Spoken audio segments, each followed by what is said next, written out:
Guys, क्या आप जानते हैं कि फेमस फुटबॉलर मेसी के घर के ऊपर से एरोप्लेन को उड़ने की इजाजत नहीं है। अब आप सोच रहे होंगे कि ये सब मेसी के नाम और पावर की वजह से होगा, पर आपको बता दें कि इस बात का मेसी के वहाँ होने से कोई लेना देना नहीं है। दरअसल मेसी का घर एयरपोर्ट से महज 16 किलोमीटर की दूरी पर है और मेसी जिस जगह रहते हैं वो जगह पर्यावरण नियमों से बंधी है।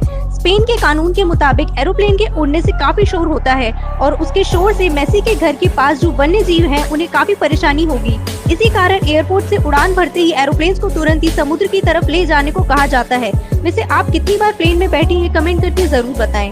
फ्रेंड्स, क्या आप जानते हैं कि सुशांत सिंह राजपूत अमेरिका के लीगो लैब जाने का सपना देखा करते थे। उन्हें अंतरिक्ष के बारे में जानने में काफी दिलचस्पी थी। उन्होंने चांद पर एक जमीन भी खरीदी हुई थी, जिसको देखने के लिए उन्होंने एलेक्स 600 नाम का एक एडवांस टेलीस्कोप भी खरीदा था।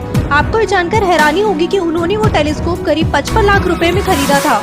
गाइस, अभी तक आपने खून का रंग लाल सुना होगा, लेकिन क्या आपको पता है कि दुनिया में एक ऐसा भी जीव है जिसके खून का रंग नीला होता है। और सबसे दिलचस्प बात तो ये है कि इस जीव के 1 लीटर खून की कीमत लाखों में होती है। इस जीव का नाम है हॉर्सशू, जो एक प्रकार का केकड़ा है और ये पृथ्वी पर कम से कम 45 करोड़ सालों से है। अटलांटिक, हिंद और प्रशांत महासागर में पाए जाने वाले इस केकड़े के खून की कीमत इसीलिए ज्यादा है क्योंकि इसका इस्तेमाल दवाइयाँ बनाने के लिए किया जाता है। आपको जानकर हैरानी होगी कि इंटरनेशनल मार्केट में इसके 1 लीटर खून की कीमत 11 लाख रुपए से भी ज्यादा है। यही नहीं, इसे दुनिया का सबसे महंगा तरल पदार्थ भी कहा जाता है। गाइस, क्या आप जानते हैं कि देश को सबसे ज्यादा हंसाने वाले कॉमेडियन कपिल शर्मा हर महीने कितना कमाते हैं? अगर नहीं तो आज हम आपको बताते हैं। फीस के तौर पर कपिल शर्मा हर एपिसोड की शूटिंग के लिए 70 से 80 लाख रुपए चार्ज करते हैं। इसके अलावा कपिल एड्स और प्रमोशन से भी पैसे कमाते हैं। ऐसे में हर महीने वो करीब 3 करोड़ रुपए कमा लेते हैं। गाइस, एक रिपोर्ट के मुताबिक उनकी कुल संपत्ति 261 करोड़ रुपए की है। उनके पास कई महंगी कार्स और बाइक का कलेक्शन भी है।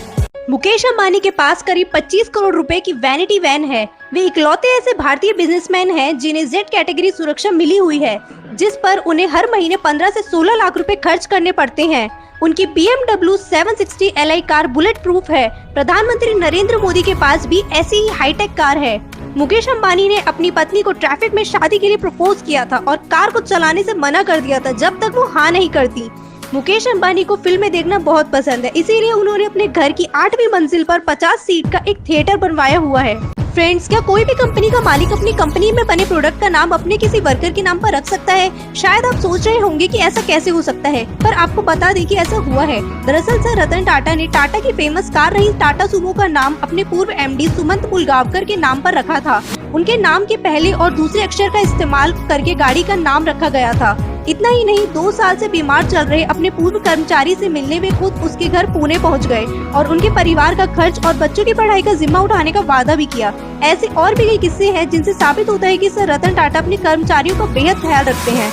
गाइस, क्या आप जानते हैं कि ज्यादातर लोगों के पसंदीदा कार्टून शिनचैन को इंडिया में क्यों बैन किया गया? दरअसल शिनचैन में ऐसे बहुत से जोक्स थे जिनका मतलब आपको बचपन में नहीं बल्कि बड़े होने के बाद समझ आया होगा। इसका मतलब शिनचैन बच्चों के लिए नहीं था, लेकिन फिर भी बच्चों में वो बहुत फेमस था। इंडियन पेरेंट्स के मुताबिक शिनचैन में ऐसे सीन्स को दिखाया जाता था जो बच्चों को नहीं देखने चाहिए, जैसे फ्लर्टिंग करना, गलत भाषा का यूज करना। इसीलिए शिनचैन को 2008 में इंडिया में बैन कर दिया गया। फ्रेंड्स, बचपन में आपका फेवरेट कार्टून कौन सा था? कमेंट करके जरूर बताएं। इंचियन इंटरनेशनल एयरपोर्ट, साउथ कोरिया के इस एयरपोर्ट पर 2 सिनेमा हॉल, म्यूजियम और घूमने फिरने के लिए गार्डन और आइस स्केटिंग पार्क भी हैं। मतलब हम ये कह सकते हैं कि यह एयरपोर्ट होने के साथ साथ एक खूबसूरत मॉल भी है। चांगी एयरपोर्ट, सिंगापुर का ये एयरपोर्ट गार्डन, वाटरफॉल और छोटी छोटी नहरों की वजह से दुनिया भर में मशहूर है। यह दुनिया का सबसे लंबा एयरपोर्ट स्लाइड है। यहाँ कई थीम पार्क भी हैं, जैसे लॉर्ड ऑफ रिंग्स और द हॉबिट। हांगकांग एयरपोर्ट, यह दुनिया का सबसे आलीशान एयरपोर्ट्स में से एक है। यहाँ आईमैक्स सिनेमा हॉल भी है।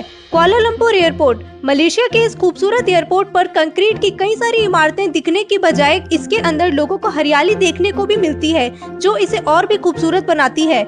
मैककेरन इंटरनेशनल एयरपोर्ट, लॉस वेगस के ये एयरपोर्ट अपने मूर्तिकला और वॉल पेंटिंग्स के लिए मशहूर है। यहाँ खाली वक्त में यात्री गैम्बलिंग भी कर सकते हैं। दुनिया में आर्किटेक्ट्स के आपने ऐसे कई नमूने देखे होंगे जो आंखों को झुठला देते हैं। ऐसे ही कुछ है अपसाइड डाउन हाउस। इन घरों में सब कुछ उल्टा पुल्टा होता है। ऑस्ट्रिया के टर्फन्स में स्थित अपसाइड डाउन हाउस एक ऐसा ही घर है जो न सिर्फ उल्टा है बल्कि उसके अंदर मौजूद सारा सामान भी उल्टा है। इस कारण से यह लोगों को खूब पसंद आ रहा है। अल्बर्ट आइंस्टीन की मृत्यु के बाद उनके पोस्टमार्टम के दौरान डॉक्टर थॉमस टॉल्ट्स हार्वे नाम के एक पैथोलॉजिस्ट ने उनके शव से दिमाग को चुरा लिया था। उन्होंने ऐसा इसीलिए किया क्योंकि वो आइंस्टीन के दिमाग की टेस्टिंग करना चाहते थे। हैरानी की बात तो ये है कि इस बात के बारे में 20 साल तक किसी को पता नहीं चला और उसके बाद इस दिमाग पर स्टडी शुरू की गई। आपको बता दें कि आइंस्टीन के दिमाग के 200 टुकड़े करके अलग अलग वैज्ञानिकों को भेजे गए और स्टडी के बाद ये पता चला कि साधारण लोगों के दिमाग की तुलना में आइंस्टीन के दिमाग में एक असाधारण सेल स्ट्रक्चर था, जिसके कारण आइंस्टीन का दिमाग बहुत असाधारण सोचता था।